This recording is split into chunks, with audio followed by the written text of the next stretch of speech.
हर crime एक choice से शुरू होता है, लेकिन ड्रग्स के केसेस में ये चॉइस अक्सर समझ के बिना ली जाती है और कॉन्सिक्वेंसेस लाइफ टाइम रहती है। इंडिया में ड्रग मेनेज को अक्सर एक हेल्थ इशू के रूप में देखा जाता है, लेकिन लीगल सिस्टम के लिए ये सीरियस क्रिमिनल थ्रेट है जो इकोनॉमी, लॉ एनफोर्समेंट और पब्लिक सेफ्टी सबको डायरेक्टली इम्पैक्ट करता है।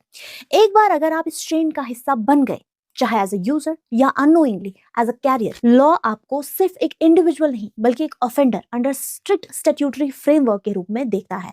मैं हूं एडवोकेट महविश और आज हम बात करेंगे फैक्ट्स की, लॉ की और उन लीगल कॉन्सिक्वेंसेस की जो हर सिटीजन को पता होना चाहिए। वीडियो को एंड तक जरूर देखिए और चैनल को सब्सक्राइब करें। ऑफिशियल रिपोर्ट्स अगर हम देखें, नेशनल क्राइम रिकॉर्ड्स ब्यूरो के latest crime in India 2023 report के अकॉर्डिंग पूरे कंट्री में लैक्स ऑफ कॉग्निजेबल ऑफेंसेस हर साल रजिस्टर होते हैं, जिसमें स्पेशल एंड लोकल लॉज के अंडर आने वाले केसेस जिनमें एनडीपीएस एक्ट भी इंक्लूड होता है काफी सिग्निफिकेंट शेयर रखते हैं। डेटा ये भी इंडिकेट करता है कि enforcement agencies actively NDPS cases register कर रही है और कुछ रीजन्स में मेजॉरिटी केसेस कंजप्शन रिलेटेड होते हैं, जबकि ट्रैफिकिंग रिलेटेड केसेस कंपैरेटिवली कम डिटेक्ट होते हैं, जो एक सीरियस एनफोर्समेंट चैलेंज को हाईलाइट करता है। सिर्फ कंजप्शन नहीं, ड्रग रिलेटेड ऑफेंसेस का एक बड़ा हिस्सा इलीगल ट्रेड और सप्लाई चेन से लिंक्ड होता है। ये एक स्ट्रक्चर्ड नेटवर्क होता है जहां हर लेवल पर लीगल लायबिलिटी अटैच होती है।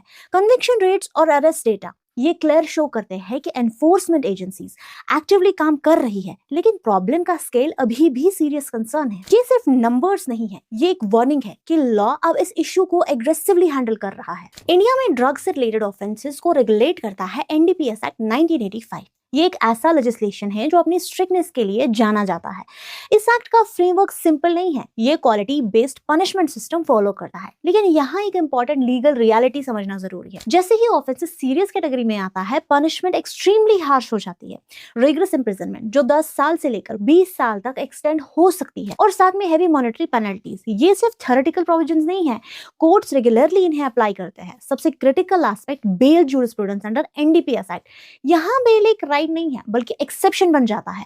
कोर्ट को सेटिस्फाई करना होता है कि एक्यूज्ड प्रेमा फेशे गिल्टी नहीं है और वो ऑफेंस रिपीट नहीं करेगा।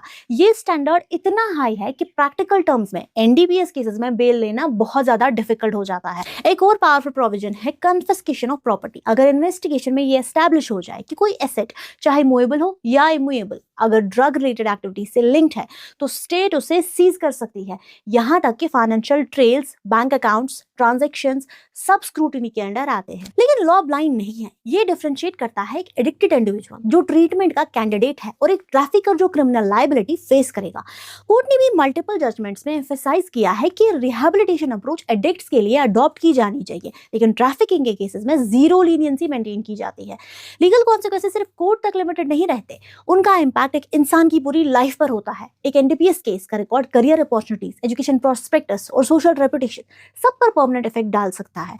एडिक्शन अक्सर इनडायरेक्टली और क्राइम को ट्रिगर करता है। फाइनेंशियल डिस्ट्रेस, फैमिली डिस्प्यूट्स और पब्लिक सेफ्टी रिस्क। एक स्टूडेंट जो कल तक एक एस्पिरेंट था आज एक एक्यूज्ड बन जाता है। ये सिर्फ पर्सनल डाउनफॉल नहीं है, ये एक सिस्टमैटिक इशू है जहां सोसाइटी भी इंपैक्ट होती है।